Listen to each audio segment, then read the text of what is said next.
Hey, everybody. I'm Charles Dobbins, your host and the founder of the Multifamily Investing Academy and also the Multifamily War Room with my partner in crime, Jillian Sidoti, who I like to call the securities attorney to the stars. And, funny, I should call it that because of our guest here today, Andrew Lanoie.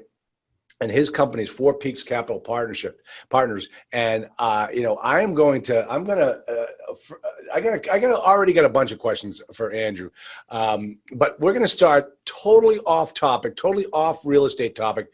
Andrew spent 17 years with the William Morris Agency. Okay, now he's doing real estate, and I got to tell you, okay, Andrew. Well, first off, welcome to the show, and thanks for clearing your schedule for the next 2 hours as I drag you through my podcast. I'm only kidding. I'm only kidding. Yes. Good to see you. Thanks for having me on, Charles. Sure. Listen, so I understand William Morris Agency. I know the history behind that very esteemed talent agency in Hollywood.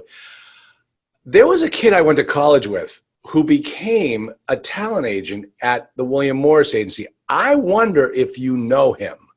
Okay. And I might butcher his last name because it's all by memory. Glenn Galino or Glenn? Yep. I know definitely. Was he in the New York office? He very well could have been. He's from New Jersey. So I thought he was in the LA office. Okay.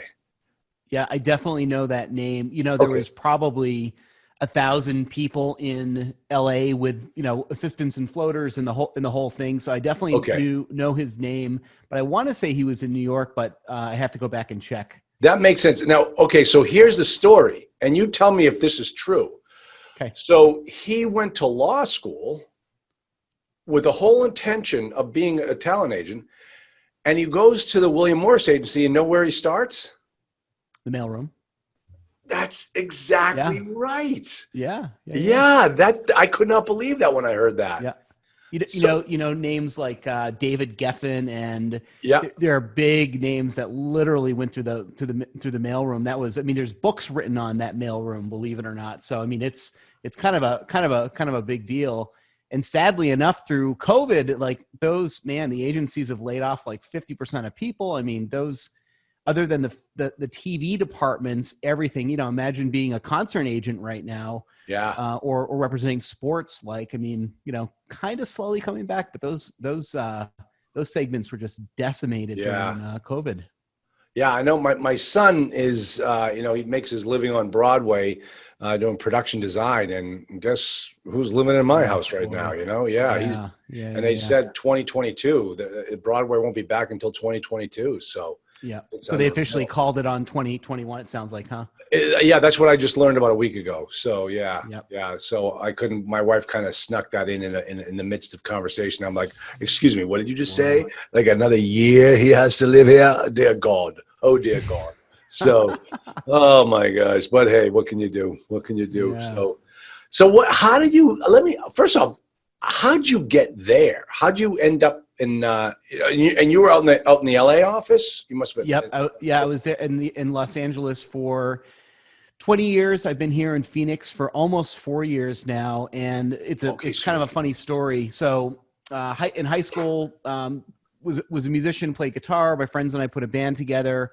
We needed a drummer. I said, I'll play drums, and went out and bought a little $200 drum set. We recorded, so I graduated high school in 92.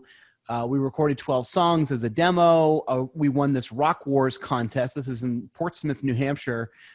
Which is, I'm in New Hampshire right now, as a matter of fact. Oh, no kidding. Yeah. Where are you, by the way? Where are you? Nashua. Okay. Yeah. So I grew up in Goffstown, which not that far from. Oh, as a matter of fact, I'm looking at buying land in Goffstown to build apartments on. That's funny. Yeah. That's where my dad grew up in that area. My mom was from Boston. Where in Boston was she from? She lived in Melrose. Oh my gosh! Before we bought the house down in Duxbury, we lived in Melrose. That's so funny. Yeah, great little. Melrose is like one of the top 100 towns. It's a phenomenal little city. So yeah. Oh, that's cool. Yeah. Now, wait a minute. So, where'd you grow up? Did you grow up in Goffstown? So I grew up in Goffstown until 6th grade, then moved to a little town called Lee, New Hampshire, right outside of Durham and UNH. Yeah, right. Yeah, exactly. The Lee Motor Track. I worked there. I worked at the Lee Motor Track. Jeez, because I'm looking at another plot of land in Madbury, New Hampshire. Yeah, super close. Okay. Yeah, Newmarket, Madbury, Durham, Lee, that area. That's where I spent sixth grade to. I think I moved out in my early 20s, but that's where I was. Okay, so I'm trying to think here. 90. Okay, so you were there. You didn't go to Winnicott, did you? No, I went to Oyster River, Durham. Oyster River. Okay, okay, yeah. But you remember the old what was her name? She ended up living in Goffstown, as a matter of fact. Pamela Smart. Oh, that's right. Yeah. That was a while back. Yeah. Yeah. Wow. So, oh man, this is great. Old home day here. Okay, so you win this award in Goffstown. You win this contest in Goffstown. I mean, in Portsmouth. Portsmouth. Yeah. So this 50,000 watt station, WHEV, picked up they sponsored the event. We went through the whole thing. We won the event. And then they ended up putting one of our songs in heavy rotation, and there was a 50,000 watt commercial radio station. So all of a sudden, one song's getting played on the radio 8-10 times a day, reaches into Boston. A pretty big deal. We ended up selling 100,000 cassettes, and this is like 90, 91 timeframe. So I'm maybe a junior in high school, something like that. I was the manager of the band. I was the drummer of the band.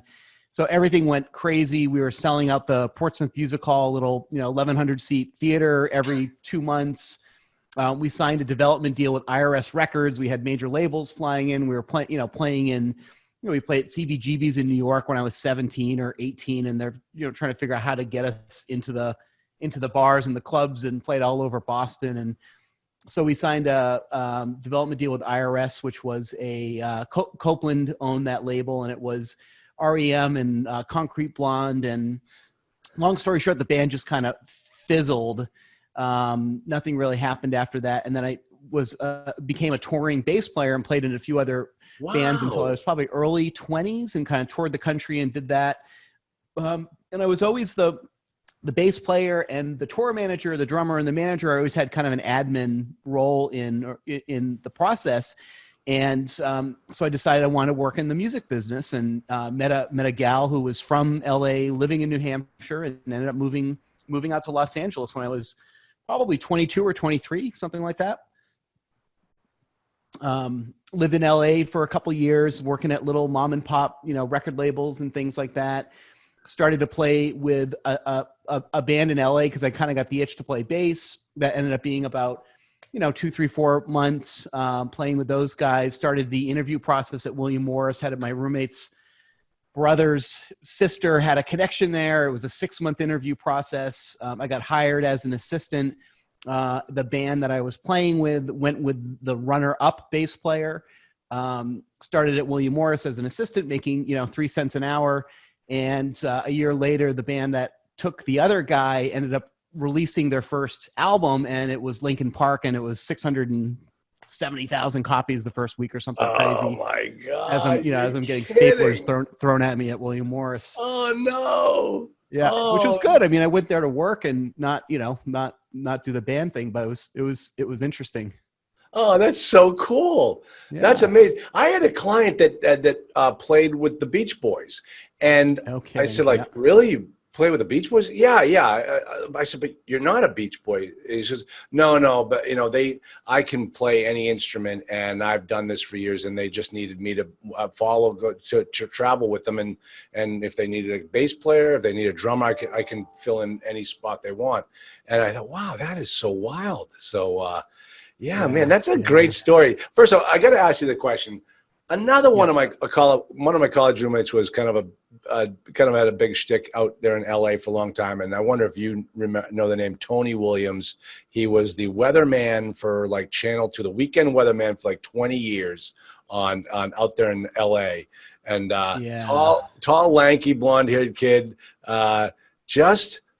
Weekend weatherman was probably the right job for him. Okay, those are hard gigs to get. I know the name, but I definitely didn't know him personally. But man, those are hard gigs to get. You'd be surprised. Yeah, he got it, and he kept it for years. Oh, you want to hear a fix and flip story? Let me tell you this story. So he realizes that his days are numbered in television because he's getting old and he's losing his hair and he's got to do something. So he decides he wants to get into flipping real estate. Now, his father owned the Baltimore Orioles and the Washington Redskins. So when he passed away, Tony did all right. Tony was not hurting, not needing a job. So when Tony goes to do a fix and flip, he does it right. And so he found this house right on the beach in Malibu. And he went and he rehabbed this place. I think he bought it for $5 million, spent like $3 million rehabbing it, and he was living in it at the time. And so, all his mail was being sent there. And so he put the house in the market for like $12 million. And my other roommate calls me up and says, "You got to see Tony's house. Here's the link to it on the website. It's on, there are the pictures, and it's absolutely gorgeous." Absolutely amazing. And so my other roommate calls me back a couple of weeks later. He goes, "Tony sold the house to a young couple with like 6 kids."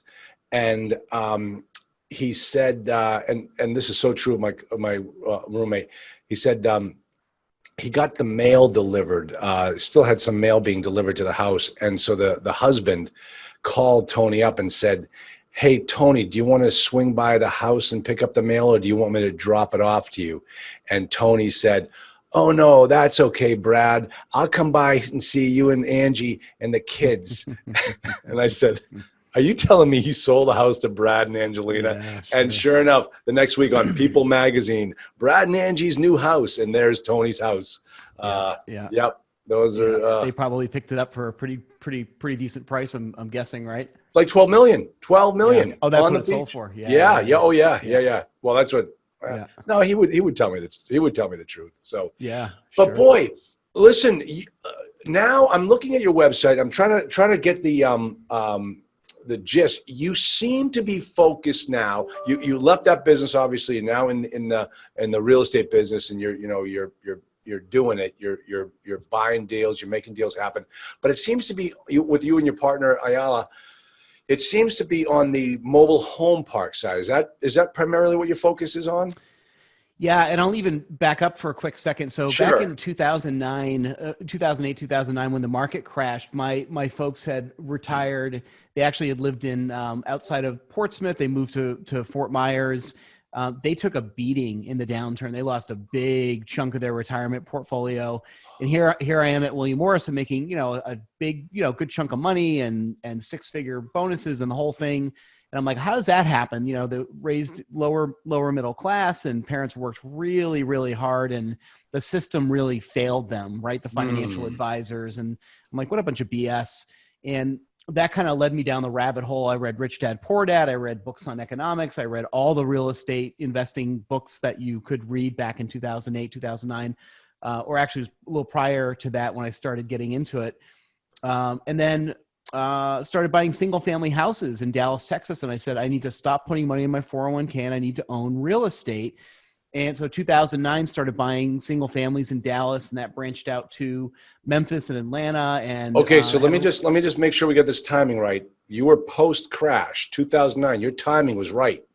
Yep, accidentally timed the market really, and just kind of cut my teeth on buying single family houses, and bought quite a few with friends and partners, and had a little flip company in Atlanta for a while with some partners who lived there. And got the bug. I was still working at William Morris, and I said, I'm going to put a 5-year plan together to exit out of this. I didn't want to be 75 years old and working at that job. I mean, as great of a gig as it is, well, I mean, putting aside now, which is a terrible gig, it's one of the biggest talent agencies in the world, right? But it's still corporate America. It's still the golden handcuffs and the whole thing. But so I left there in 2013. And started doing real estate full time. Okay, now that was kind of a big break. You left those big bonuses, and you left, granted, like a pretty heady lifestyle, and you ended up going to Dallas to do single family home fix and flips. I'd actually been doing the Dallas property starting in 2009. I lived in LA the whole time, so while I was working at William Morris, waking up at the crack of dawn. I mean, those hours at the agency were probably 60 or 70 hours a week easily, right? And then you've got dinners and shows and all the client coverage and all that stuff on top. So I was buying houses, be up at the crack of dawn and working nights and weekends and the whole thing. And so I stayed in LA the whole time before I moved to Phoenix about 4 years ago, but it was about 2009 to 13 when it was just single family homes. And then probably around that time, things stopped penciling out for cash flow. A lot of those were buy and hold. We did some flips in Atlanta, but the Dallas stuff was all buy and hold, and things were really starting to heat up in the single family market 2013. So that's kind of when I stopped the single family market. Started heating up, meaning it was just getting too hot and too expensive. Yeah, just for a buy and hold model. I mean, people were still flipping and making it work, but I'll give you an example. I mean, if I bought a house in 2009 in Dallas at a 4-bedroom, 3-bath, 3,000 square foot house for $125 that rented for $1,500. I mean, that house 5 years later was worth $225, and the rent didn't go up the same amount, right? Maybe rent increased a little bit, but I mean, Dallas went through the roof, and a lot of that was based on jobs, right? There were so many companies moving from California and other areas because it was a very Texas in general is a very business friendly state, right? So imagine being in Detroit, Michigan, and trying to find a job, and you can't, and then you move to Dallas, Texas, because there's a lot of jobs. So Dallas really blew up. Texas has always kind of been slow and steady on the equity side of residential real estate, but Dallas went through the roof, 2009 to now. And we're still towards the top of the market, I think. Okay, so you were in there, but things by 2013, your model was no longer working because the prices to get in at were just too high, and that was what was limiting you. So it was the model that wasn't working. It wasn't like the education that you had given yourself, or the Rich Dad Poor Dad and the economics books had told you, no, we are now getting to a certain point in the marketplace that I should be taking my chips off the table. It was basically just the market was telling you that, it doesn't work anymore. Yeah. And it's as simple as, there's something in residential side called the 1% rule. So if you buy a house at $100,000, can you rent it for $1,000 a month? If you can, maybe you can cash flow it. So you buy a $125,000 home that rents for $1,500. That works all day long in certain markets. And so now you flip that and you have a $200,000 house that rents for $1,500. Maybe you cash flow, maybe you don't, depending on a number, property taxes and insurance. That's why markets like LA don't work. In California, you buy an $800,000 house, you buy $1 million house in Los Angeles, you're not renting that for $10,000. You're going to rent it for $3,800, right? Yeah. So you could hold something in California. You might be able to double the equity over 10 years or 20 years or triple it or whatever, depending on the cycle, but you're not going to cash flow stuff. Right. You're not going to get a monthly cash check because of that. So, yep, so let me ask you, when 2013 hit and these numbers weren't working for you anymore, were you missing the William Morris agency? Were you thinking to yourself, geez, maybe I should have stuck around? Or did you say, no, balls to the wall, let me pivot to something else? Yeah, it was definitely a pivot to something else. I mean, I think anyone who's gone from corporate America to working on their own and becoming an entrepreneur, always, I mean, it's a tough gig, right? Just getting through that initial few years and figuring out, am I on the right path and all those things. But around that time, 2013 and 14 is when, well, first of all, I knew that affordable housing was a great space to be in general, and had a friend who had been buying mobile home parks in the Midwest. And that, along with other commercial and other residential real estate that I was looking at, realized that was a pretty compelling play, the manufactured housing space. So that was about 2013, 2014. So not that much of a lag between the two asset classes, really. Okay, now you are calling it affordable housing, and that's what you're referring to mobile home parks as being affordable housing. Now, absolutely. The reason why I say that, and let me explain to you why I say that, because up here in New Hampshire, we have, I mean, they're going to put, I don't know if you remember, Green Meadows Golf Course is a 36-hole course in Hudson, and I grew up right across the river from it, and that's where I learned how to play. This is its last year. And wow. This year, they're selling the land, and it's becoming an Amazon distribution center. No kidding. Yeah, 5,000 new jobs coming in, and I'm telling you right now, Andrew, we got no place to put them. Yeah. So, and trying to find multifamily housing here in New Hampshire that makes sense, You can't find it. It doesn't exist. The demand is so high for that, for workforce housing. You're saying affordable housing. I'm saying workforce housing. Let me tell you the difference in a moment. So they're just, we can't build them enough. There just aren't enough units out there. And so I am now starting to look to build affordable housing, not affordable, workforce housing here in New Hampshire, because we actually have a legislation, workforce housing legislation. And I went out, one of the plots of land that I've been looking at is out in Madbury. It's actually in Dover. I mean, it's in Madbury. You can't get to it from Madbury. You have to come in from Dover. Sure. And I'm looking at this one plot of land. So initially, my partner and I went to meet the Madbury Planning Board, and we sat down with them and said, "Listen, this is what we're thinking about doing. You know, we just want to know if you guys are on track with this, because, listen, I had never been to Madbury before this planning board meeting. I didn't even know Madbury existed. I grew born and raised in New Hampshire. I didn't even know this place was there, and it is this little bucolic town, farmlands, where the average price of a house is $750,000. So they're like Green Acres type of farm living is the life for me. That's what these guys are thinking that they are. And so I go in with my partner to the planning board, and there's one guy's. I'm saying like how your whole region has a workforce housing problem, and the state has said you've got to fix it.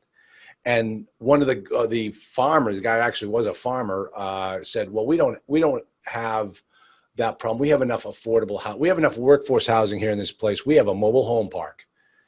And it was the first time I ever thought, wow, a mobile home park is affordable housing or workforce housing, or seeing it anything other than just typical form of housing.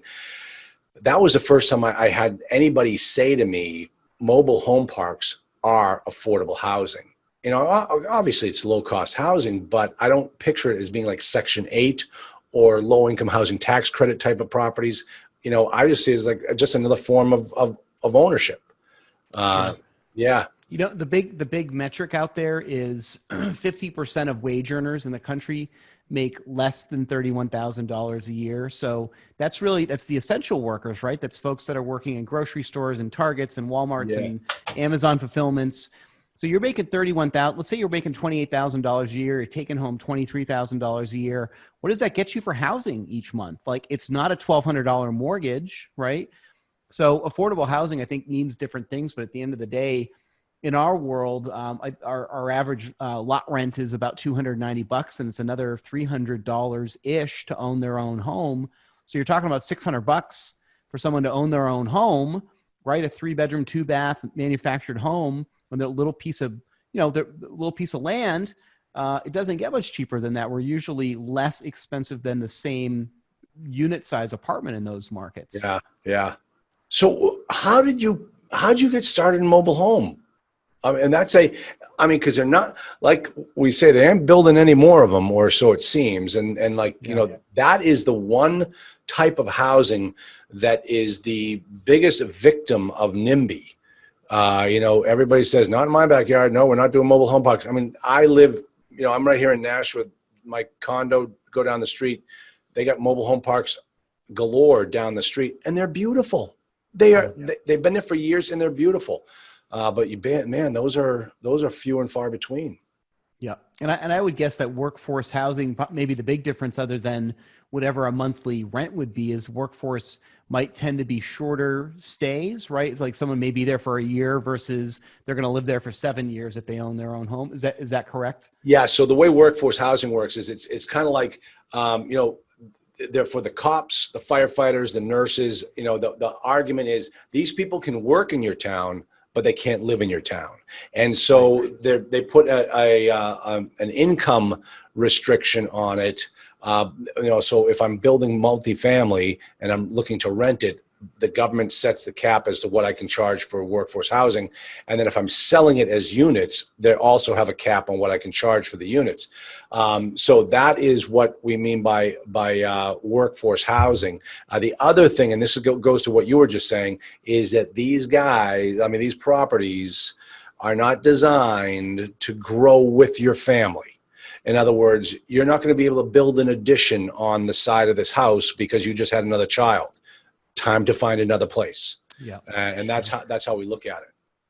Yeah, that's really interesting. Yeah. So back to your question, around that time, 2013, 14, I had a friend that was buying mobile home parks and really took a good look at the model and looked at as real estate investors, it boils down to supply and demand, right? That's the big thing you're trying to determine. And so back to the 50% of wage earners are making $31,000 or less. There is a massive demand for affordable housing in the United States. There's not a lot being created, like you had said before. And the whole NIMBY thing is very true. It's like, well, we need it, but not in my backyard. Yeah. We don't. And there's a lot of communities out there that have just been neglected and poor management. The markets are fine.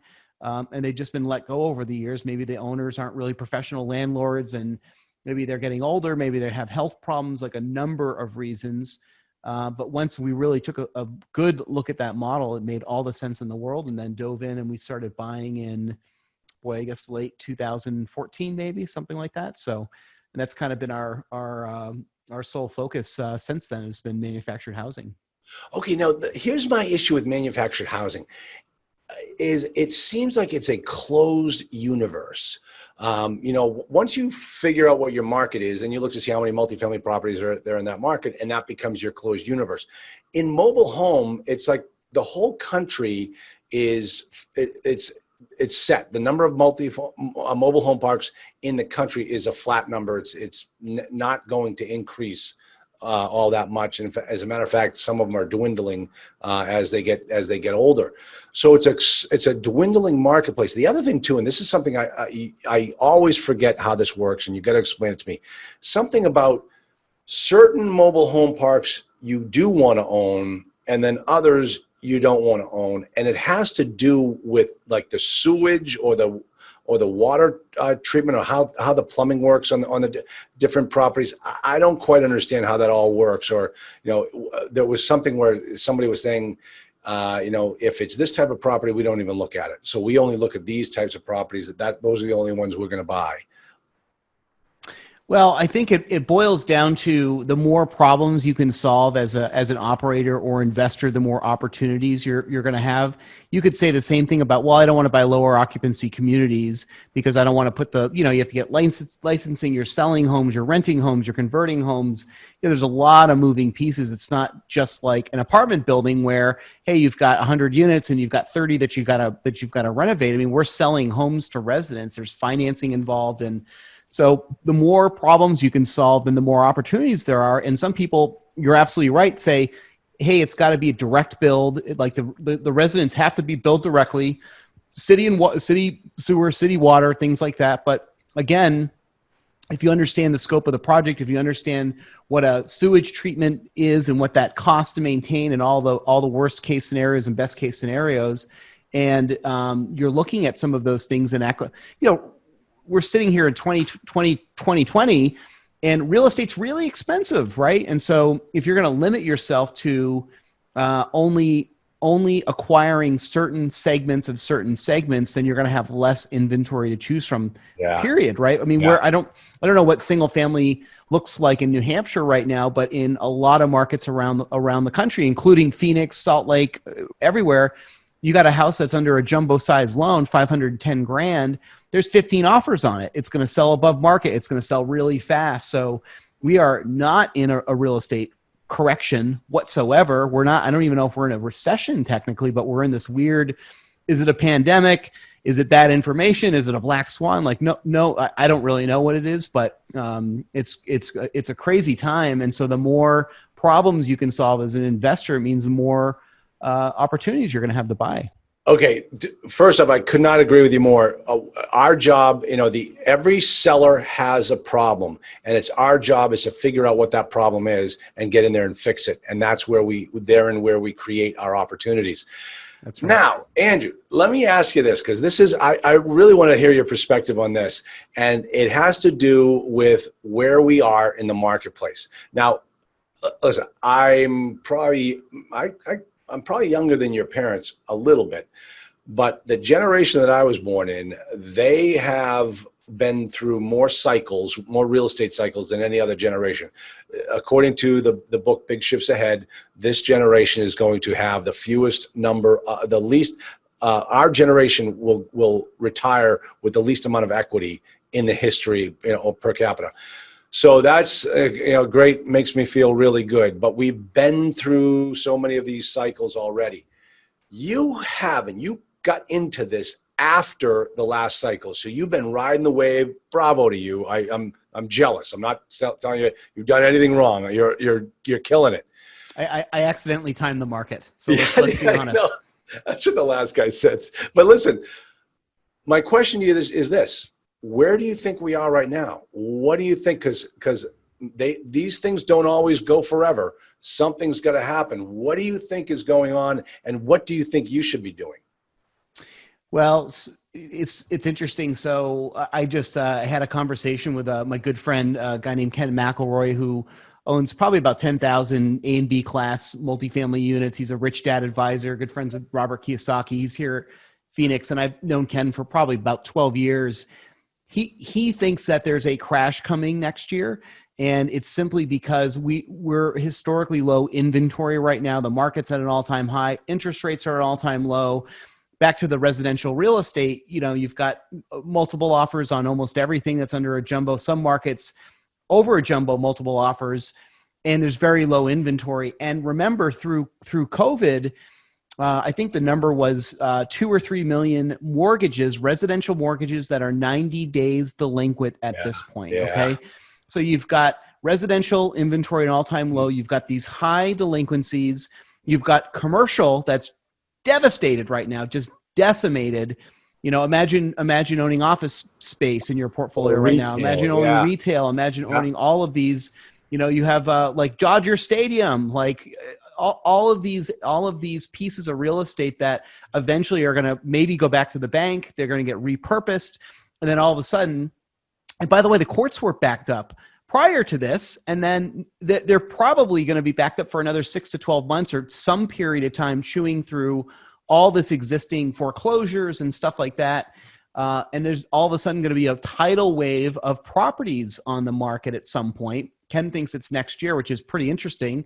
And what happens if all of a sudden, you've got 2 houses to choose from, and in 12 months from now, you've got 70 houses to choose from? Well, that's going to drive equity down, right? It may not affect the rental market the rental market's going to increase, but as far as just rents in general, historically rents are always going up.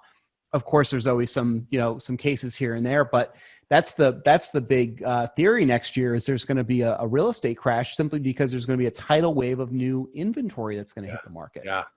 Okay. Ken's his name. Ken McElroy. Yeah. And I could not agree with Ken more. And I've been hearing this over and over again that the first quarter of next year, there's going to be a correction.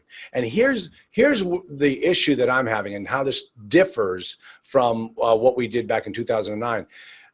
The multifamily marketplace and probably on the mobile home side too is underwritten so much better than the single family side.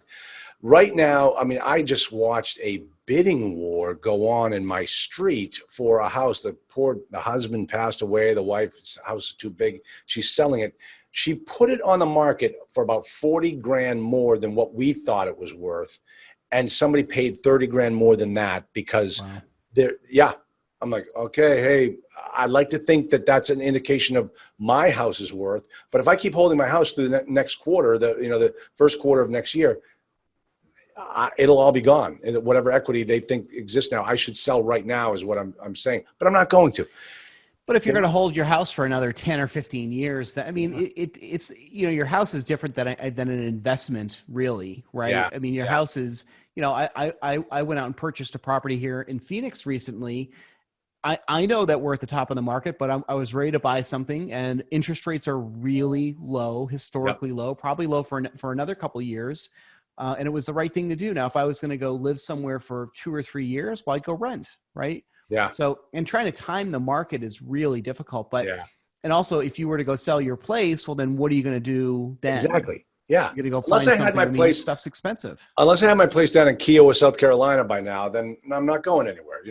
Right. But I'll tell you, I will be buying in Kiowa, South Carolina in the next year.